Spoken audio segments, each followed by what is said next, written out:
어느 날 당신은 조용히 화가 났습니다.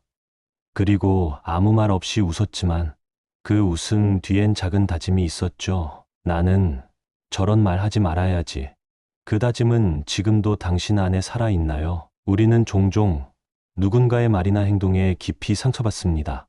그 순간엔 말로 표현할 수도 없고 차라리 침묵하는 것이 나를 지키는 일이라 여겨지죠. 하지만 속에서는 무언가 끓고 있습니다. 이해받지 못한 억울함, 억눌린 분노, 그리고 그 모든 것을 이겨낸 척하는 자존심이 시간이 흐르면 우리는 그때를 잊었다고 생각합니다. 그러나 마음은 기억합니다. 당신을 아프게 한 말, 당신을 무시한 표정, 당신을 기다리지 않았던 발걸음을. 소크라테스는 말합니다. 너를 화나게 했던 행동을 다른 사람에게 하지 말라. 이 말은 단순한 윤리의 가르침이 아닙니다. 그는 우리 마음의 메아리를 들여다보는 이였습니다. 우리가 받았던 상처는 의외로 쉽게, 나도 모르게 내 주변으로 흘러갑니다. 혼잣말처럼 요즘 왜 이렇게 둔하냐? 이쯤은 알 줄 알아야지. 그땐 나도 다 참았어. 당신은 혹시 그때 당신을 아프게 했던 말들을 지금 사랑하는 이에게 하고 있는 건 아닌가요? 어떤 감정은 반복되지 않아야 합니다. 그 감정을 끊는 용기, 그것이 철학입니다. 누군가의 따뜻한 말 한마디가 세상을 바꾸지는 않겠지만 당신 안의 세상은 분명히 달라질 수 있습니다. 소크라테스는 우리가 질문하기를 바랐습니다. 나는 지금 어떤 마음을 흉내내고 있는가? 나는 지금 누구의 말투로 살아가고 있는가? 어린 시절 당신은 어른들이 내뱉는 말 앞에서 무력했을 것입니다. 그 말들은 설명이 없었고 질문도 허락되지 않았죠. 그건 당연한 거야. 너는 아직 몰라도 돼. 조용히 좀 해라. 그 말들이 얼마나 답답하고 차가웠는지 당신은 누구보다 잘 알고 있습니다.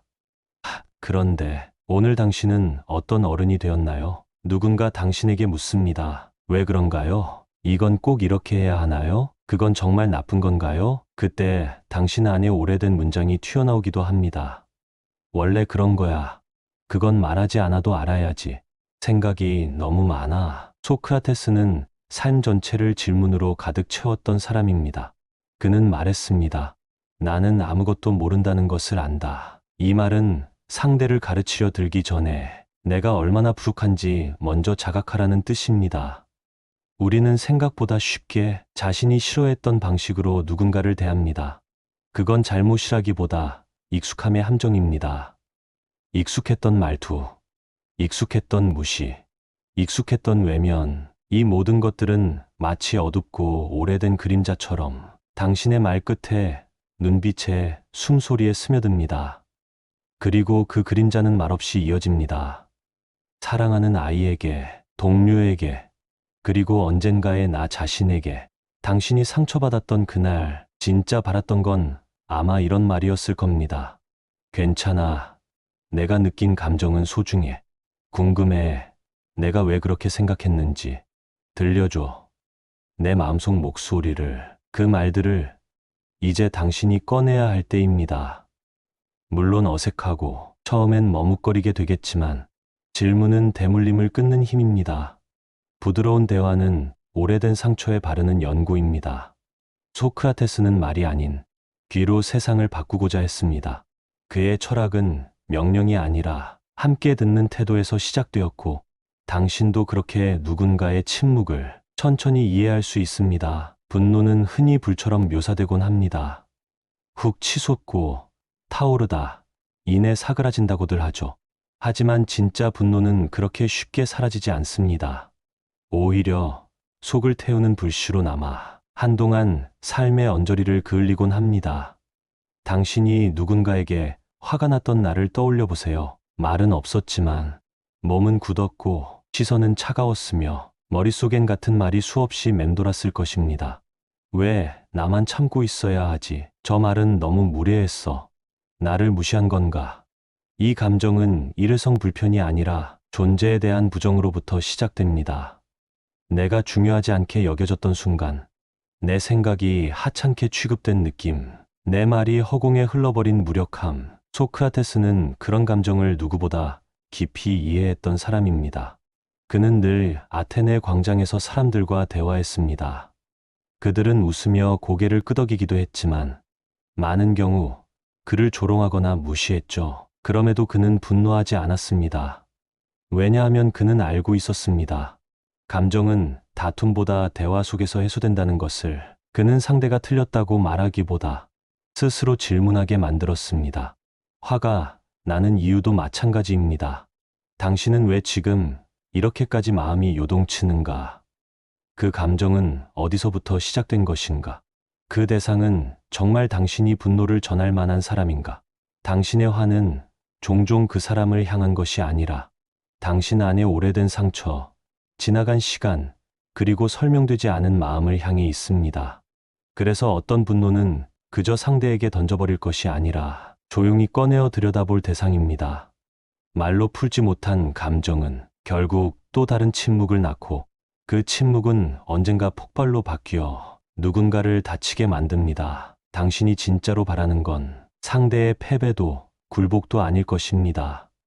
아마 이해일 겁니다. 나는 이런 마음이었다는, 그때 나도 외로웠다는 그 말 한마디가 분노라는 껍질을 벗기고 진짜 당신을 드러내게 해줍니다. 소크라테스는 말합니다.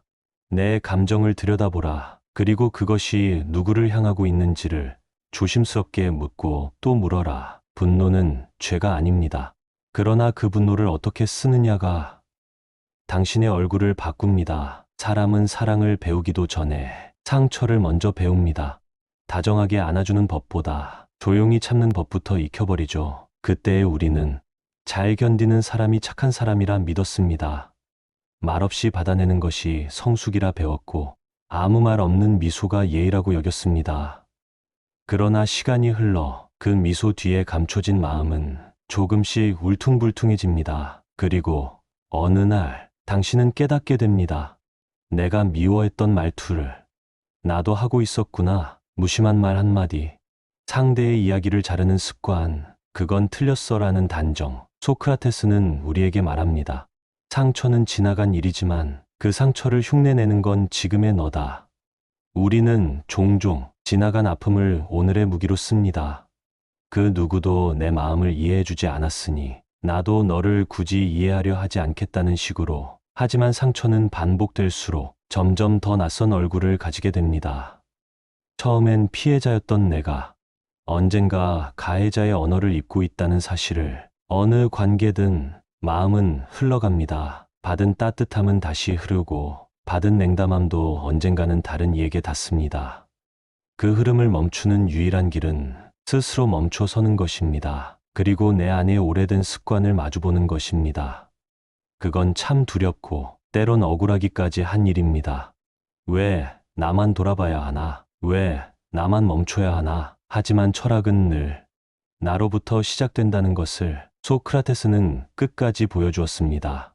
그는 권력도 돈도 없었지만 자기 마음을 가장 치열하게 파고든 사람이었고 그 성찰이 오히려 수많은 사람의 삶을 바꾸었습니다. 당신도 누군가의 흉내가 아니라 당신만의 목소리로, 당신만의 감정으로 다시 대화할 수 있습니다. 어릴 적 들었던 상처의 말 대신 그때 듣고 싶었던 문장을 떠올려 보세요. 괜찮아. 너는 충분히 잘하고 있어. 나는 너의 말을 듣고 싶어. 지금의 너, 그 자체로 소중해. 그 문장을 지금 당신이 말해줄 수 있다면 과거는 더 이상 흉내낼 대상이 아니라 놓아줄 기억이 됩니다. 상처는 이유가 없습니다. 하지만 당신의 말은 오늘 누군가의 이유가 될 수 있습니다. 당신은 오래전 누군가에게 들었던 말 한마디를 지금도 선명히 기억하고 있나요? 아마도 사소했던 순간일 겁니다. 밥을 먹다 무심코 건넨 말, 회의 중 지나가듯 들린 비난, 혹은 문을 나서기 직전 멈췄던 그 말, 그 말이 당신 마음 어딘가에 박혀 오랜 시간 아무 말 없이 머물렀습니다. 그리고 삶의 어느 고비마다 그 말이 다시 떠올랐죠. 나는 그때부터 작아지기 시작했어. 그 말을 들은 이후 뭔가를 두려워하게 됐어. 말은 흘러가는 것이 아니라 자리를 잡습니다. 사람 속에, 관계 속에, 기억 속에. 소크라테스는 말의 무게를 누구보다 깊이 아는 사람이었습니다. 그는 대화의 시작을 늘 물음으로 열었지만 그 물음 안엔 한 사람의 세계를 바꾸는 힘이 있었죠. 우리는 종종 내가 그렇게까지 심한 말은 안 했는데 라고 말합니다. 하지만 말은 전달한 사람보다 받은 사람에게서 완성됩니다. 그날 내가 던진 말이 어떤 기억으로 남았는지 당신은 다 알 수 없습니다. 그러니 신중해야 합니다. 말은 눈처럼 쌓이기도 하고 비처럼 스며들기도 하며 때로는 돌처럼 마음속에 가라앉습니다. 그래서 말은 사과로도 다 지워지지 않는 것입니다. 그런 뜻이 아니었어로 되돌릴 수 없는 것입니다. 당신이 화났던 순간 차가운 말투로 쏘아붙였던 말, 그날 밤 돌아서며 후회했던 말, 그 말은 어쩌면 아직 누군가의 마음속을 떠돌고 있을지 모릅니다. 소크라테스는 말했습니다. 내 말이 진실인지 묻기 전에 그 말이 상대를 살리는지 먼저 물어야 한다. 우리가 서로를 향해 내뱉는 말이 서로를 깎아내리는 칼이 아니라 지친 하루에 놓는 작은 의자가 되길 바란다면 오늘 당신이 고른 단어, 그 하나가 누군가의 하루를 어떻게 바꿀 수 있을지 잠시 멈춰 생각해도 좋습니다. 말은 지나가도 그 말이 남기는 건 언제나 지금부터입니다. 당신의 말 한마디가 어떤 이의 기억을 부드럽게 덮을 수 있다면 그건 철학이 살아있는 순간입니다. 우리는 가끔 다정함을 무언가 특별한 기술처럼 여깁니다. 말을 예쁘게 다듬고 타이밍을 맞춰 웃어주고 적당히 위로하는 말을 꺼내는 것. 하지만 진짜 다정함은 그런 연습된 제스처에서 나오지 않습니다. 그건 말투보다도 먼저 상대의 존재를 어떻게 바라보느냐에서 시작됩니다. 소크라테스는 자신을 찾는 사람들을 한 번도 다그치지 않았습니다. 어리석은 말에도 화를 내지 않았고 질문이 겹쳐도 눈을 피하지 않았습니다. 그는 앉은 자리에 귀를 기울였고 그 귀 기울임이 곧 철학이었습니다. 다정함은 누군가를 가볍게 대하는 것이 아닙니다. 오히려 더 깊이 이해하려는 노력이며 상대의 마음을 섣불리 판단하지 않겠다는 태도입니다. 우리는 다정함을 선택할 수 없습니다. 그건 평소에 어떤 시선으로 세상을 바라보았느냐에 따라 스며나오는 것이니까요. 당신이 오늘 무심코 던진 짧은 한마디 속에 누군가는 하루치 위로를 담아낼 수도 있고 당신의 침묵에서 누군가는 단절감을 느낄 수도 있습니다. 말은 짧지만 그 말이 나온 마음은 결코 작지 않습니다. 그래서 소크라테스는 내가 먼저 어떤 사람이냐에 따라 내 말의 깊이는 달라진다고 우리에게 속삭입니다. 삶이 피곤할수록 우리는 말이 거칠어지고 다정한 표현은 줄어듭니다. 하지만 피로는 당신의 본성을 바꾸지 않습니다. 그건 잠시 흐려진 거울일 뿐 당신의 마음속엔 여전히 따뜻한 말이 살아 있습니다. 괜찮아요. 천천히 해요. 그럴 수도 있죠. 힘드셨겠어요. 나는 지금 당신 얘기를 듣고 있어요. 이 말들이 어색하게 느껴진다면 그만큼 다정함이 우리 삶에서 멀어진 채 살아왔다는 뜻이겠죠. 그러니 지금 이 순간 작게 연습해도 좋습니다. 눈을 마주치는 것, 말을 끝까지 듣는 것, 상대의 마음을 멋대로 요약하지 않는 것. 소크라테스는 늘 대화의 마지막에 자신을 돌아보게 만들었습니다. 그리고 그 돌아봄은 결국 누군가를 향한 말투도 바꾸게 합니다. 당신이 닮고 싶은 사람을 떠올려 보세요. 그 사람은 아마 강해서 존경받은 것이 아니라 다정해서 오래 기억되는 사람일 것입니다. 다정함은 재능이 아니라 자기를 들여다보는 습관에서 만들어집니다. 그리고 그 습관은 당신의 말에, 눈빛에, 침묵에 고요히 묻어납니다. 어떤 사람은 말수가 많지 않아도 함께 있으면 마음이 놓입니다. 그 사람이 해주는 말은 짧지만 희한하게 그 한마디가 깊이 스며들죠. 괜찮아. 나도 그런 적 있어. 지금은 그저 내가 여기 있어서 좋아. 그런 말엔 기술이 없습니다. 설득도, 위로도, 심지어 조언도 아닙니다. 다만 그 사람은 타인의 마음 안에 잠시 머물 줄 아는 사람입니다. 소크라테스는 말로 사람을 이기려 하지 않았습니다. 그는 언제나 묻고, 들어주고, 기다렸습니다. 그 기다림 안엔 내 말이 끝날 때까지 나는 떠나지 않을게라는 태도가 담겨 있었죠. 당신도 그런 사람을 만난 적 있지 않나요? 무엇을 말해도 평가하지 않는 사람, 느리게 말해도 채근하지 않는 사람, 심지어 아무 말 없어도 함께 있어주는 사람. 우리는 자주 옳은 말보다 머물러주는 마음에 구원받습니다. 소크라테스는 사람은 말하는 존재이지만 더 먼저 듣는 존재가 되어야 한다고 말합니다. 듣는다는 건요, 그저 소리를 받아들이는 일이 아닙니다. 그 사람의 시간을 같이 살아주는 일입니다. 그 말이 나오기까지 얼마나 많은 망설임이 있었는지, 얼마나 자주 입을 다물었는지 그 조심스러움을 존중해주는 일입니다. 당신은 지금 누구의 말을 기다려주고 있나요? 혹시 너무도 익숙해져 한 사람의 침묵을 무심히 지나치고 있진 않나요? 말이 없는 사람일수록 마음속에 많은 이야기를 쌓고 있습니다. 그리고 그런 사람 곁엔 먼저 설명을 요구하지 않고 그저 함께 있어줄 누군가가 필요합니다. 소크라테스는 말합니다. 너 자신이 아니라 타인의 영혼 안에 들어가 보라. 그건 철학의 시작이면서도 사랑의 가장 오래된 형태이기도 합니다. 누군가의 마음에 잠시 머물러 주세요. 당신이 문을 두드리면 그 사람은 언젠가 그 말 없는 방 안에서 조용히 문을 열 것입니다. 그리고 그때 비로소 진짜 말이 시작됩니다. 우리는 모두 누군가의 마음을 오해한 경험이 있습니다. 그 사람은 괜찮아 보였고 웃고 있었고 항상 씩씩했으니까요. 그래서 물어보지 않았고 그래서 그냥 지나쳤습니다. 하지만 시간이 흐른 후에 알게 됩니다. 그 웃음이 방어였다는 걸, 그 침묵이 요청이었다는 걸, 그리고 마음속에서 조용히 이런 말을 되뇌이게 됩니다. 미안해. 나는 너의 마음이 어땠는지 몰랐어. 소크라테스는 말합니다. 사람의 겉모습이 아니라 내면을 보는 눈을 길러라. 그는 말이 많은 사람보다 자기 마음을 바라볼 줄 아는 이에게서 진실을 발견했습니다. 세상엔 말을 잘하는 사람이 많지만 말하지 않는 마음을 알아차리는 사람은 드뭅니다. 우리는 자주 상대가 먼저 표현해 주길 원합니다. 하지만 어떤 감정은 표현되지 않아서 더 진실합니다. 말하지 않은 슬픔, 표현하지 않은 고단함, 조용히 감춰진 상처. 그 모든 것을 섣불리 이해한다고 말할 수 없습니다. 다만 옆에 조용히 머물러 주는 것. 그것이 철학자들의 오래된 방식이었습니다. 소크라테스는 누군가를 위로할 때 이런 말을 하지 않았습니다. 힘내라. 다 잘 될 거야. 그는 대신 물었습니다. 지금 내 안에서 가장 무거운 생각은 뭐니? 그 생각은 언제부터 너를 눌러왔니? 그 물음은 누군가를 변화시키지 않습니다. 하지만 그 사람이 자기 마음을 처음으로 돌아보게 만듭니다. 우리는 누군가를 돕고 싶을 때 자꾸 답을 주려듭니다. 하지만 어떤 순간엔 답이 아니라 그저 질문 하나면 충분할 수 있습니다. 지금 너는 괜찮니?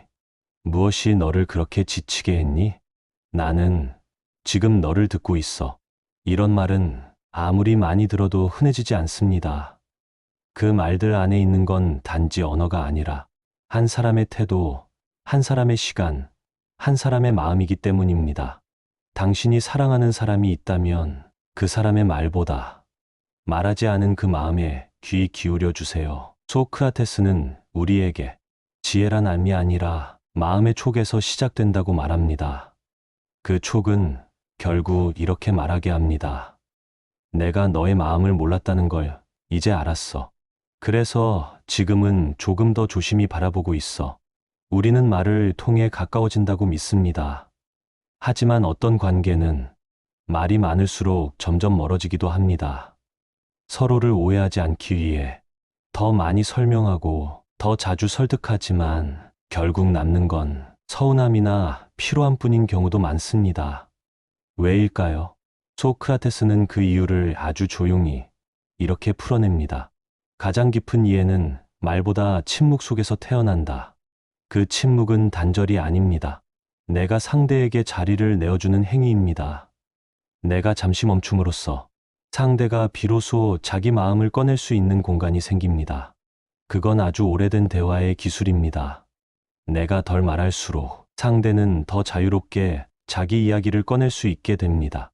당신도 그런 기억이 있을 겁니다. 아무 말 없이 누군가 옆에 있어 주었을 때 그 조용한 순간이 오히려 가장 깊은 위로가 되었던 시간. 소크라테스는 말보다 듣는 태도에 주목했습니다. 그는 제자들에게 무엇을 말할까 고민하기 전에 내가 지금 들을 준비가 되었는가를 묻게 했습니다. 우리는 관계 속에서 말을 잘해야 좋은 사람이라고 생각하지만 정말 지혜로운 사람은 침묵을 감당할 줄 아는 사람입니다.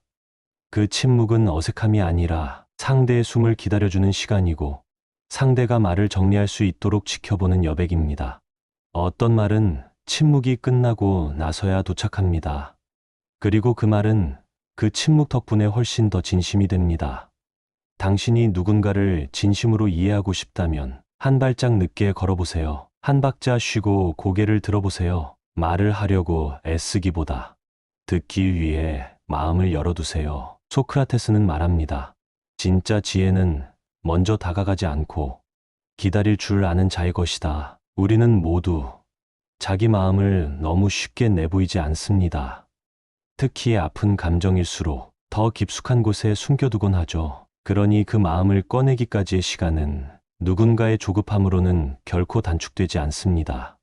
그저 조용히 그 사람 곁에 머물러 주세요. 말이 필요 없는 순간도 있다는 걸 몸으로 보여주세요. 침묵 속에 머무는 그 순간이 당신과 누군가의 사이를 가장 깊게 이어주는 다리가 되어줄 테니까요. 어느 날 문득 거울 속 내 얼굴을 바라보게 됩니다. 그때 이상하게 낯설고 어딘지 모르게 익숙한 느낌이 드는 날이 있습니다. 그 표정은 어릴 적 나를 울게 했던 누군가의 얼굴과 너무도 닮아 있습니다. 그때 깨닫습니다. 나는 절대 저런 사람이 되지 말아야지. 다짐했던 바로 그 모습으로 지금의 내가 살아가고 있음을 소크라테스는 말합니다. 자신을 모르는 자는 늘 타인을 흉내낼 뿐이다. 우리는 가장 깊은 상처로부터 자신을 지키기 위해 그 상처를 따라 배우곤 합니다. 무심함으로 방어하고 차가운 말로 선을 긋고 감정을 숨기는 법을 익힙니다. 그 모든 건 결국 나를 지키려는 마음에서 시작됐겠지만 그 방식이 내가 미워했던 사람의 방식과 닮아 있다는 걸 너무 늦게 알아차리는 경우도 있습니다. 철학은 바로 그 순간부터 시작됩니다. 나는 지금 누구의 삶을 살고 있는가? 나는 정말 나다운 방식으로 사랑하고 있는가? 소크라테스는 지금 이 순간 자기 자신을 점검하지 않는 삶은 살 가치가 없다고 단호히 말했습니다. 그건 누군가를 벌주는 말이 아니라 지금의 나를 다시 사랑하기 위한 가장 엄격한 다정함이었습니다. 혹시 지금 당신 안에서 자꾸 나오는 말이 있다면 잠시 멈춰 보세요. 그건 내가 부족해서 그래. 나 때는 더 힘들었어. 왜 그렇게 예민하게 굴어? 이 말들 혹시 당신이 예전엔 듣고 싶지 않았던 말 아니었나요? 그렇다면 이제 그 말들을 떠나보낼 때입니다. 소크라테스는 우리에게 끊임없이 사유하고 성찰하라고 말하지만 그 모든 시작은 자신을 용서하는 데서 비롯된다고 알려줍니다. 내가 받은 상처를 인정하고 그 상처를 타인에게 되돌려주지 않겠다고 다짐하는 그 순간 당신은 더 이상 누구의 흉내도 누구의 그림자도 아닙니다. 당신은 당신이 되고 싶은 사람을 지금부터 새로 선택할 수 있습니다. 그 사람은 아마 말끝마다 따뜻한 숨이 묻어있는 사람, 조용히 들어주고 기다릴 줄 아는 사람, 그리고 상처를 담지 않기 위해 스스로를 자주 들여다보는 사람일 것입니다. 소크라테스는 말하지요. 가장 위대한 변화는 다른 사람을 바꾸는 것이 아니라 나를 돌아보는 데서 시작된다. 오늘 그 거울 앞에서 당신이 다시 태어나기를 바랍니다. 당신은 더 이상 당신을 울렸던 그 말투로 살아가지 않기로 했습니다.